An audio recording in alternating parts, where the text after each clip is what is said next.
अपनी पुस्तक में लिखा है कि मैं इसलिए नहीं जाता था 5 स्टार में चाय पीने, पूरी तनख्वाह उड़ाने, कि मुझे चाय पीने का शौक था।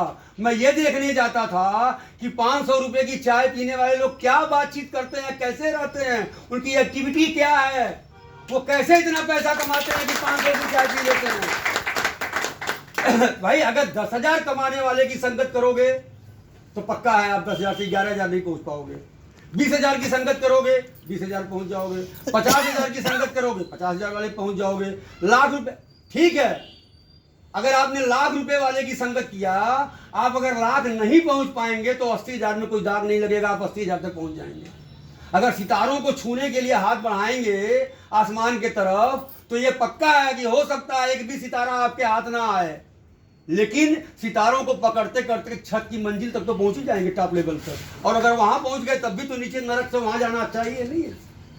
अब मेरी बात समझ रहे हैं मैं क्या कहना चाहता हूं? तो वर्किंग पावर के लिए आपको सबसे पहले क्या करना पड़ेगा? इन लोगों की, अच्छे लोगों की संगत में जाना पड़ेगा। और अच्छे लोग भैया मार्केट में आपको नहीं मिलेंगे, लेकिन बड़ा संजोग है, इत्तेफाक है, या अपनी किस्मत कह लीजिए कि आरसीएम में जितने रुपए कमाने वाले आप ढूंढोगे आपको मिल जाएंगे।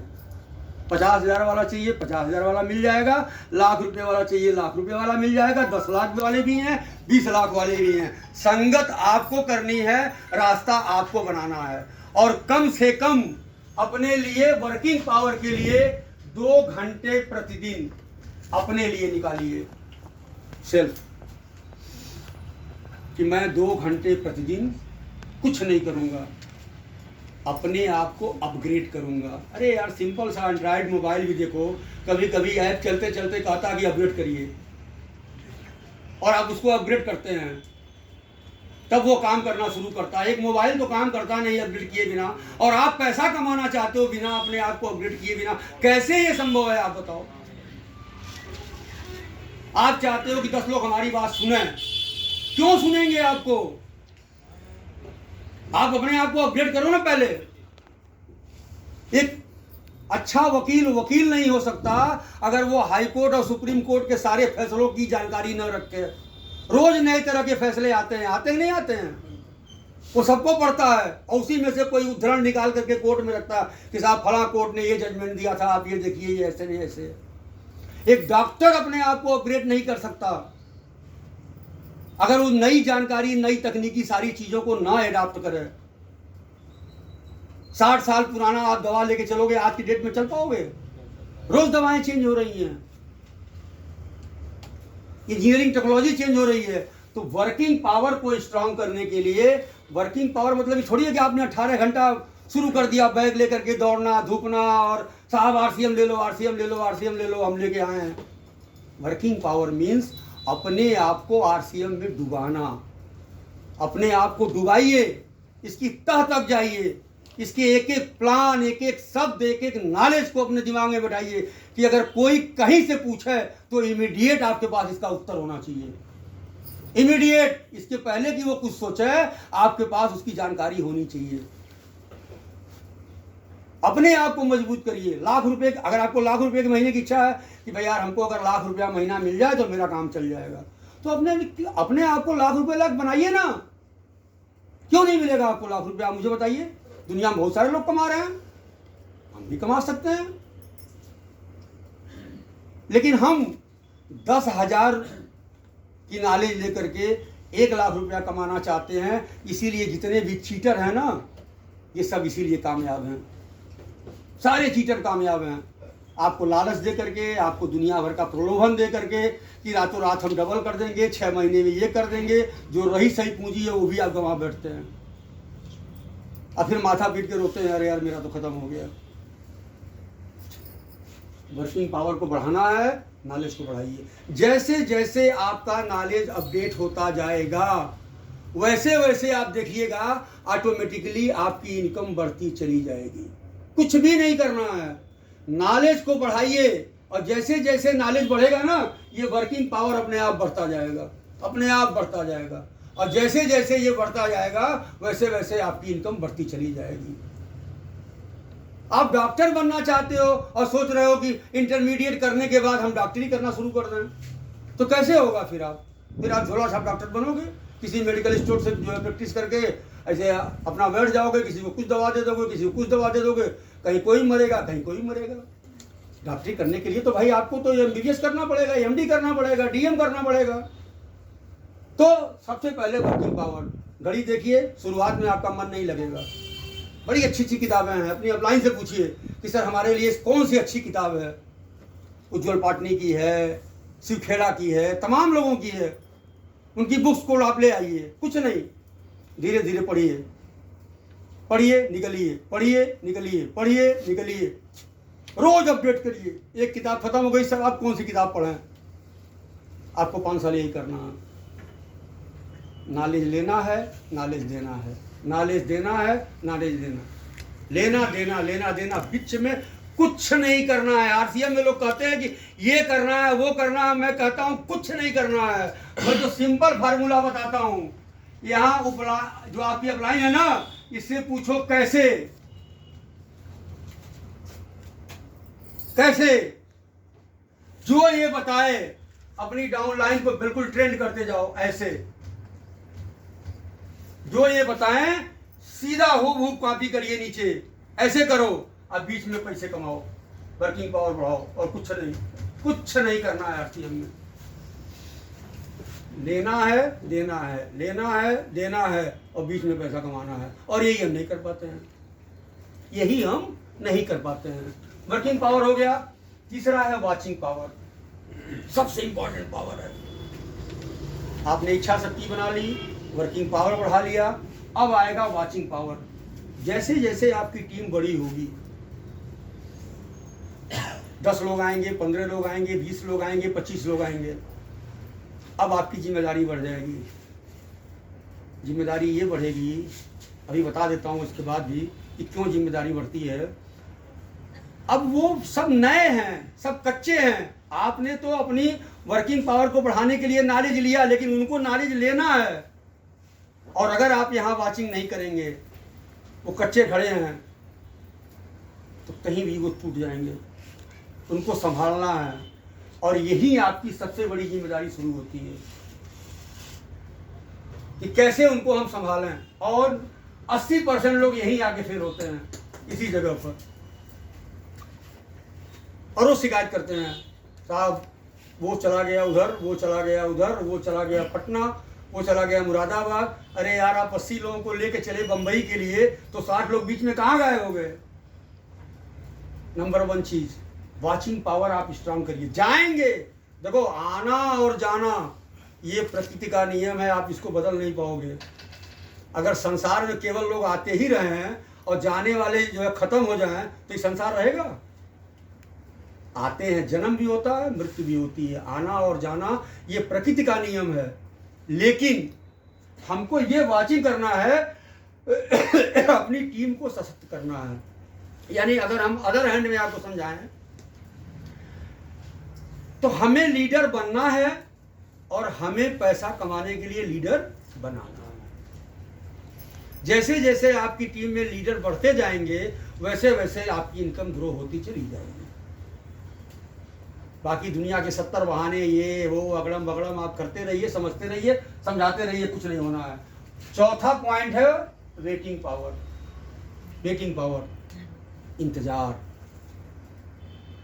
कोई चीज एक दिन में बड़ी नहीं होती। मैं आपको बताऊं, जब मैं RCM कर रहा था, स्टार्ट किया मैंने, तो एक घटना मेरे साथ घटी।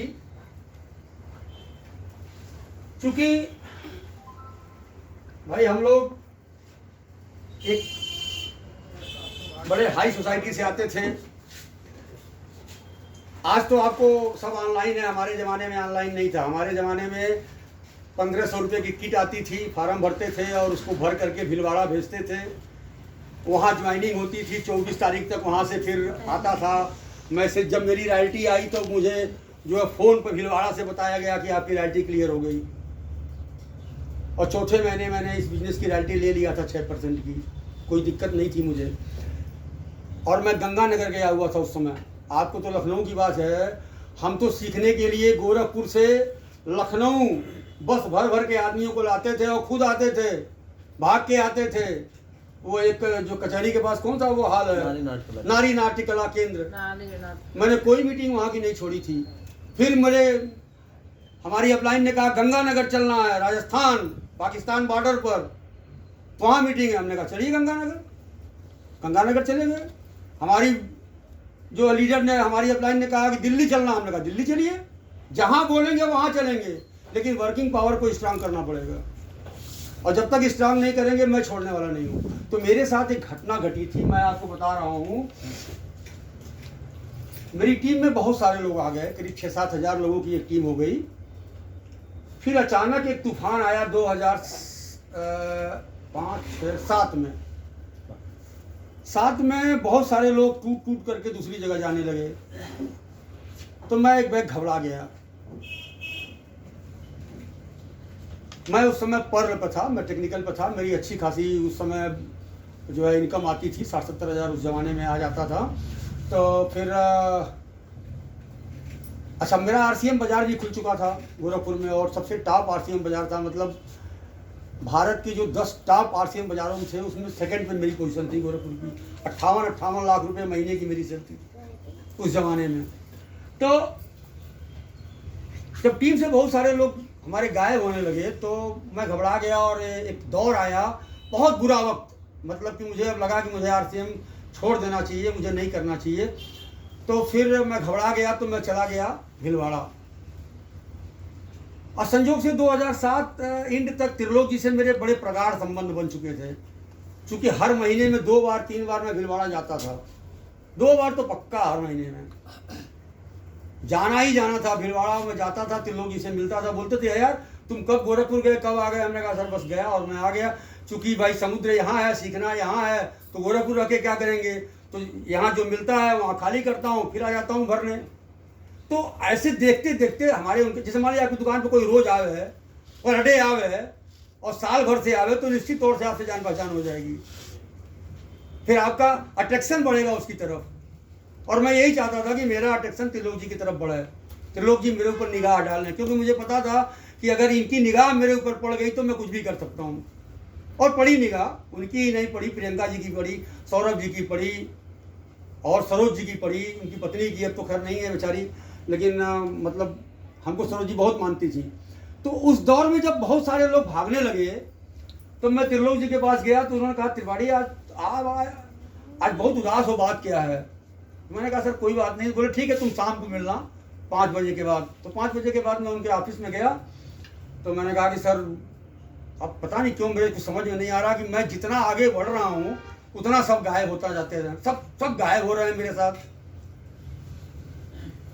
तो आज भी मुझे याद है त्रिलोक जी ने मुझे एक उदाहरण दिया था, और अगर उस उदाहरण को आपने समझ लिया जीवन में तो आप इस बिजनेस को कर ले जाओगे, और नहीं समझा तो नहीं करोगे। उन्होंने कहा त्रिपाठी आम खाते हो? मैंने कहा हाँ सर, सब लोग खाते हैं, सबको अच्छा लगता है। बोले चलो ठीक है, तुम मार्केट से खरीद के लाते हो, तुमको आम अपने यहाँ उगाना है, अपने यहाँ आम तुमको पैदा करना है। अब तुम प्रोसेस हमको बताओ कि तुम क्या करोगे। मैंने कहा क्या करेंगे सर, सिंपल, या तो कहीं मार्केट से पौधा ले आएंगे या आम का बीज ले आएंगे और उसको ज़मीन में बो देंगे। बोले बो। मैंने कहा कहाँ बो? बोले कागज़ में बो। बोले कि तुमने यहाँ आम लगा दिया, ठीक, अब क्या करोगे? खन के गाड़ दिए, इसको खाद बीज पानी दे दिए, अब क्या होगा इसमें, इसका प्रोसेस बताओ हमको। हमने कहा साहब क्या होगा, कुछ दिन बाद इसमें से एक पौधा निकलेगा। और यहाँ पक्का है। बोले तो कितना, मतलब 10 फुट का लंबा पेड़ निकलेगा? मैंने कहा नहीं सर, इतना बड़ा कुछ निकलेगा। बोले इसके साथ 1-2 पत्ते रहेंगे। मैंने कहा हाँ रहेंगे, 1-2 पत्ते आएंगे। अब आप कितना खुश होते हो, अरे यार 2 पत्ते निकल गए, पूरे घर वाले देखते हैं मेरा पेड़ जम गया, मेरा पेड़ जम गया, खुशियाँ मनाई जाती हैं। लेकिन उन्होंने कहा Tripathi ji, law of nature, प्रकृति के नियम को समझो। जैसे ही यह पेड़ थोड़ा सा और बड़ा होना चाहेगा, सबसे पहले ये दोनों पत्ते इसका साथ छोड़ के भाग जाएंगे, गिर जाएंगे। लेकिन प्रकृति का नियम देखो, अगर ये अपने आप को मजबूत किए हुए है, स्ट्रांग किए हुए है और नेचर के साथ है, तो ये 2 जाएंगे लेकिन 4 नए आ जाएंगे। इन दोनों के जाने के पहले 4 नए पत्ते उस पर लग जाएंगे। फिर क्या होगा? फिर ये पेड़ और बड़ा होगा। ये 4 भी जाएंगे, लेकिन प्रकृति इनके साथ 8 भेज देगी। ध्यान से देखते जाओ, जैसे जैसे ये पेड़ बड़ा होता जाएगा, इसकी शाखाएं धीरे धीरे निकलती जाएंगी, पत्तियों की संख्या बड़ी होती चली जाएगी। 10 गिरेंगे तो 20 आएंगे, अगर ये पेड़ स्थिर है तो। और अगर इसने पत्तियों के वियोग में अपने आप को ठहा लिया, अपने आप को गिरा लिया, अपने आप को नष्ट कर लिया, तो क्या पत्तियां आएंगी? नहीं आएंगी। नहीं आएंगी। ये गिरने और आने का सिलसिला तब तक चलेगा जब तक कि ये विशालकाय पेड़ नहीं बन जाएगा। और जब ये विशालकाय पेड़ बन जाएगा, तब भी प्रकृति के नियम बदलते नहीं हैं।